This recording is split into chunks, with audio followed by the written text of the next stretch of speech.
Hello, people. Uh, it is Friday after work. Got the whole weekend in front of me. And last night, Thursday night, I finished a book, Humboldt's Cosmos. I don't know why they chose to name it Humboldt's Cosmos, because Humboldt wrote like a 4-volume thing entitled Cosmos. So it might be a little confusing for some people. I don't know how hard it would be to get a hold of, things that Humboldt has written. I'm going to have to look. It was a very good book. I kind of flew through this thing. Humboldt was a pretty cool guy. Pretty smart guy. He had his tentacles into everything. Get right to my notes. This is a first edition, written in 2004, 332 pages, and right away I got to read something. And I don't have the light on in here. I'm just getting hit in the face by the sun shining through the window, so let's see if I'm able to read.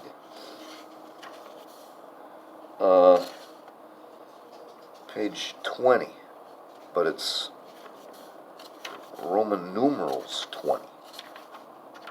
Is that it? Second paragraph. Humboldt had a lot of influence on scientists to come later. He was kind of a cool guy. He really wasn't a expert in anything, but he knew about everything. And I mean, there was a lot of firsts for Humboldt. He even held like an altitude record for a little while for climbing some volcano in fucking Chile or something. But in the vast army of those who felt Humboldt's impact, perhaps one stands out above the others. He was a young, dreamy British naturalist who was so moved by Humboldt's accounts of his journey that he committed whole passages to memory and longed to make a similar voyage one day. When he was offered a post aboard a ship of scientific discovery in 1831, the young man quickly accepted, packing in his sea bag his copy of Humboldt's personal narrative. The ship was the Beagle, the young man was Charles Darwin. Throughout his own epic voyage, Humboldt's text was his constant companion and guide. In the voyage of the Beagle, Darwin cited Humboldt no fewer than 17 times.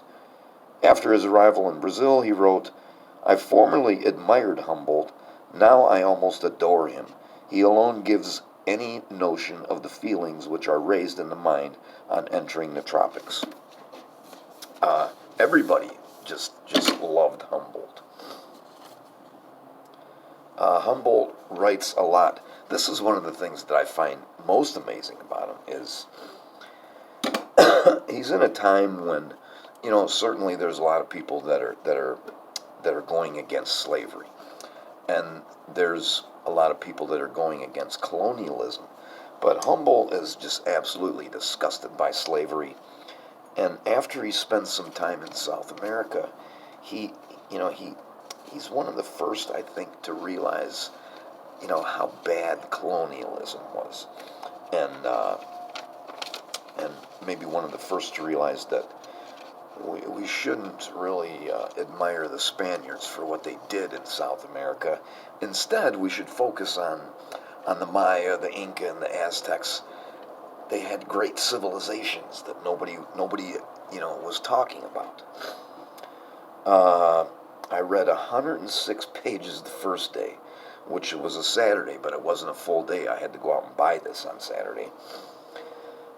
He traveled around South America through the jungles, on rivers, in a fucking canoe carved out of one single tree trunk. And he went around with a dog for a little while. He had a Mastiff. I'm not a big dog person, but I imagine that a Mastiff is a big dog. The Mastiff had several close calls from crocodiles because the Mastiff liked to go swimming. And then one night, a jaguar took the Mastiff. He was progressive. He was, anti-colonialism. Uh, didn't like slavery, but he did some stupid stuff. He took some skeletons from a cave. It was a burial ground. And he carted these fucking skeletons around. He had like 1,000 miles to go. Took the damn things with him everywhere he went. And it ended up being a waste of time because he put them on a ship, and the ship ended up having a shipwreck. 345 and 346. All this is it's a list of all these are geographical places that have been named after Humboldt, and it's cities, towns, and villages, counties, bodies of water, mountains and glaciers, parks and forests, and there's even an extraterrestrial feature on the moon.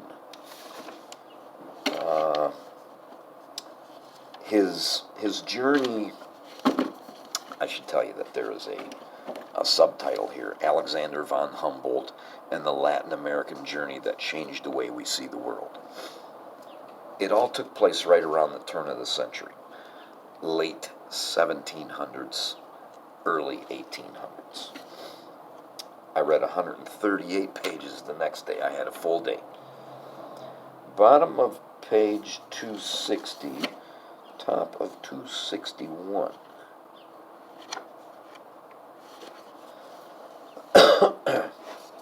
They're talking about the Humboldt Current here. Though Humboldt did not discover this great upwelling of cold water, I may claim, this is a quote from Humboldt, I may claim the merit of having been the first to measure its temperature and rate of flow. He was still objecting in 1940. It was named after him anyway. Ironically, the Humboldt Current, now also known as the Peru Current, has become the principal means by which the Baron's name has survived into our own time. Even today, it is the phenomenon that is most likely to ignite a spark of recognition on the part of those not otherwise familiar with Humboldt's manifold achievements. I take issue with that. I think it's the Humboldt squid. And there we go, to 297 to 298. I really enjoyed this book, so if you ever see it anywhere, just get it. This is after his South American trip. He goes to Mexico, and he really delves into the Aztec culture while he's there in Mexico, and he comes to North America, and this is at a strange time. This is right before the War of 1812. So Dolly Madison, wife of Secretary of State and future President James Madison, was also taken with the visitor. As she wrote her sister, "We have lately had a great treat in the company of a charming Prussian Baron von Humboldt. All the ladies say they are in love with him. Notwithstanding his want of personal charms, he is the most polite, modest, well-informed, and interesting traveler we have ever met, and is much pleased with America. He had with him a train of philosophers who, though clever and entertaining, did not compare with the Baron." So Humboldt just happened to be homosexual. They say that he actually had a relationship with a woman, but there was many relationships with men. They don't detail any of that stuff in here, but they do talk about some of the love letters that Humboldt wrote to other men. And, he never had kids, he never got married. Bottom of 308, top of 309.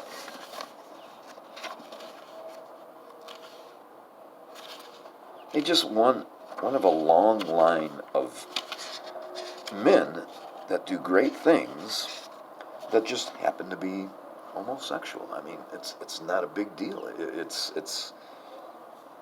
It's not really important, I guess.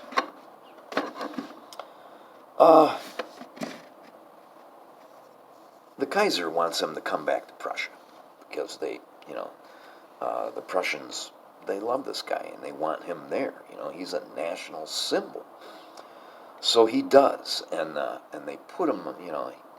he becomes part of this retinue of uh, Frederick Wilhelm. And Humboldt is not really crazy about the idea of a monarchy, so he struggles with that. He also struggled with, well, I'm going to get to it right here.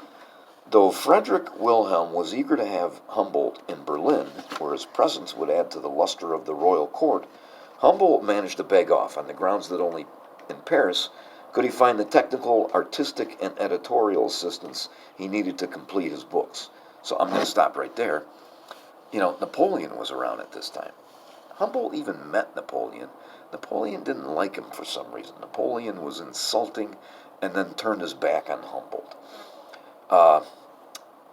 This comes at a time when, you know, Europe got sick of Napoleon, and they kind of formed, I don't know, it would have been the fourth or fifth coalition, and they fought back against Napoleon. And this time they drove him out of Germany, they drove him out of Austria. You know, Leipzig was soon to come, and Napoleon never got back, you know, those territories again. But Humboldt's brother joined this, you know, but Humboldt never did. Then in early 1813, Prussia, having been defeated by Napoleon at Jena and forced to sign the humiliating Treaty of Tilsit, rejoined the coalition against France. Humboldt's brother Wilhelm and Wilhelm's son Theodore joined the army, as did German patriots of all ages. Wilhelm felt Alexander should do the patriotic thing and rush home to join the volunteers. But even at that time of national crisis, the younger Humboldt remained in the comfort of the enemy capital. So, I don't know what you can say about that. He should have went back, I really think. But that's not really all that important either. Humboldt lived a long time. He lived to be almost 90. He was a super prolific writer. I'm going to have to look and see if they have anything there. Sometimes that stuff is not an easy read, but I'm going to check it out anyway. Thanks for watching. Fucking 12 minutes.